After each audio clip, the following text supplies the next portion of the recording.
Daniel, good morning, everyone. It is a pleasure to be here. My name is Anurag Bansal, and I'm from ACCIONA. And today I'm sharing the stage with my colleague and old friend Raphaël from EuCIA to discuss a critical frontier for our industry, which is developing market for recycled materials. So Raphaël is going to take us through the complex landscape of challenges and regulations that are coming our way. And for my part, I want to show how ACCIONA is moving from theory to practice. For the floors. Thank you, Anurag, and good morning, everyone. It's really a pleasure, and just a few words about the spirit of the European project. Of course, we have an achievement, and here we have the grant agreement. It's also a question of complementarity and teamwork. And over the last 3 years and a half, we have developed some very good competencies. You have seen the results already, and it's a real pleasure to share with Anurag, which was for a long time. And then also, I'm very pleased to have this possibility. Look at the title, Developing Markets for Recycled Material.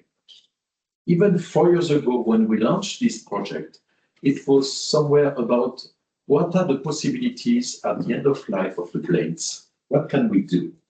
Is it possible to recycle? How can we do that? And over the fantastic work of the partners, we demonstrated it is impossible and it's working. And now we are speaking what is next. And that's really, it's showing the progress. So so we'll go to quickly to 2 slides. One is, of course, it's about the challenges. What are the challenges of renewable blades and renewable energy? Because landfilling and incineration are not suitable long-term solutions. We all know that. And when we think that in the year 25, there were around 20 to 25,000 tons of wind blades reaching the end of use or the end of life, depending, we need to address it. Cost and logistics, moving end-of-life blade from one place to even more complicated to another country, sometimes it could take months and months of paperwork. Composite materials, the beauty is durability, homogeneity, lightweight, but also, when it comes to the end of life, it's in the specific value chain. We have limited recycling technology at scale today. Lack of end markets for recycled material, and that's really something we need to address now. Lack of harmonized regulatory framework between the national regulations and the European regulations. So then you see this blue arrow. So what we do next is going to the potential users of recycled materials. There is, of course, the construction market. There is many applications where we can reuse it. But also here there is some common challenges, performance uncertainties. So that's really here we need to look at, is the performance compared to virgin material? Is it something you always compare to what you know? So the virgin is the benchmark. So the regulatory compliance, so we will just have a quick review on that. Traceability, quality assurance, and also standards, methodology, how to compare apple and apple, I would say. Integration, compatibility, just one of the secondary material. How does it bring to fit in my own recipe? Cost value perception. And as Anurag was telling you earlier, it's not a recycled material is sometimes having a lower value in performance and a higher cost. So the equation is not really working. Then we need to have an environment to help us to do that. So regulation could be seen sometimes as a difficulty, as a challenge, but it's also, we see the regulation as a way to stimulate, to facilitate the market, because if we want to pull the market, we need to have some incentives and some regulation framework from the authorities. So just here, it's a quick list, but what is interesting to see is what is moving at the moment, also at the European level.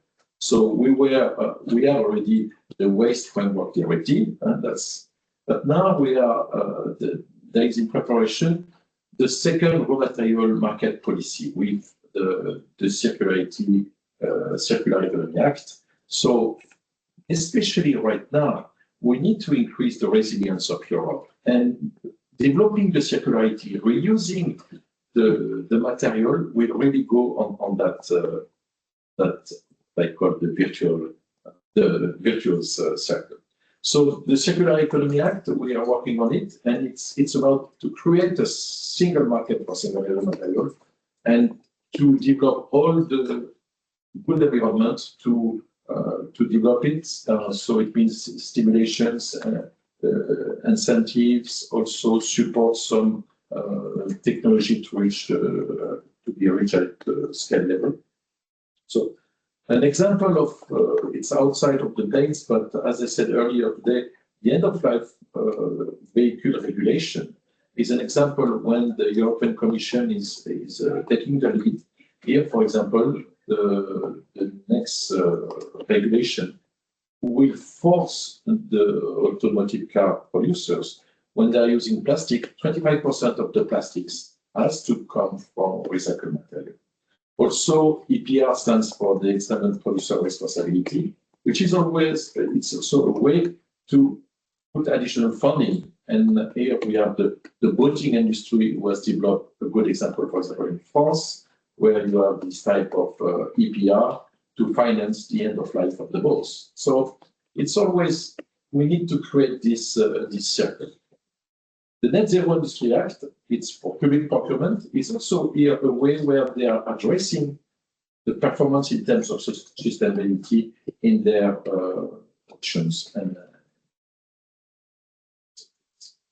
so the last things after the regulation, there is also an initiative called the European Circular Composite Alliance, ACCIA, where you have all the stakeholders from, of course, the value chain, from raw material producers, tier 1, OEMs, also waste management, recyclers, to really address all those barriers, because we need to turn it into actions. And it's, if you want to know more, you have the QR. So that's where we are, and now the environment.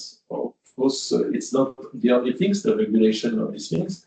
You need to believe on the future, as all the partners here are doing, but it's a way to facilitate the bits.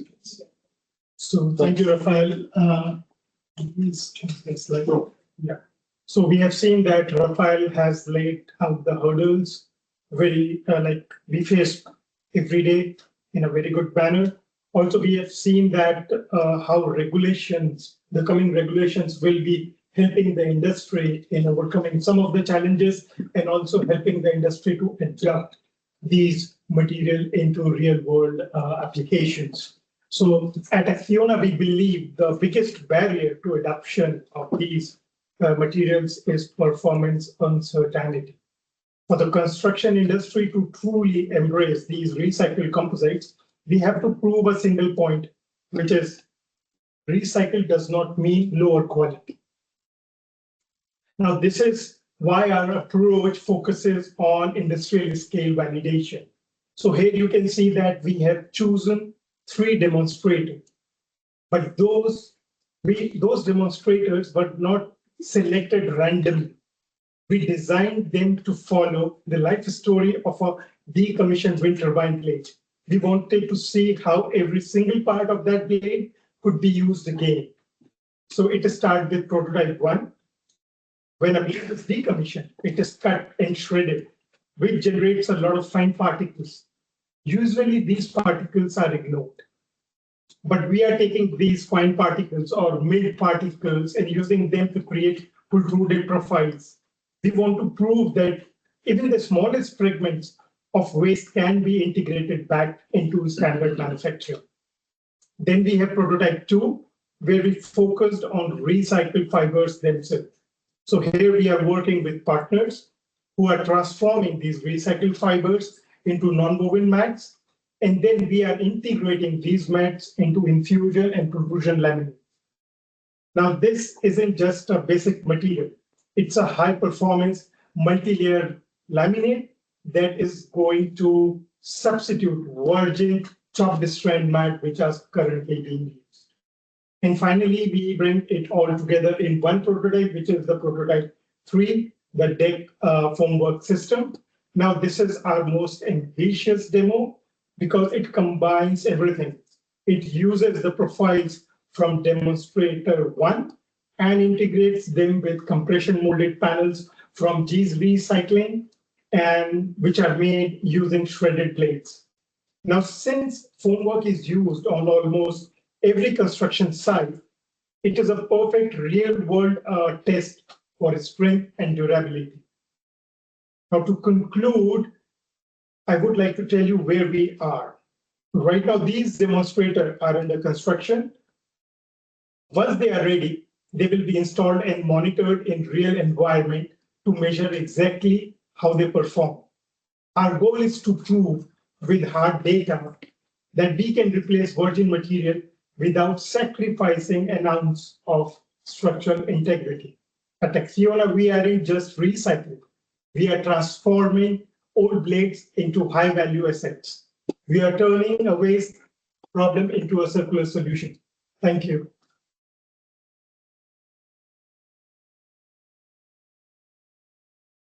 So now we are open for any questions.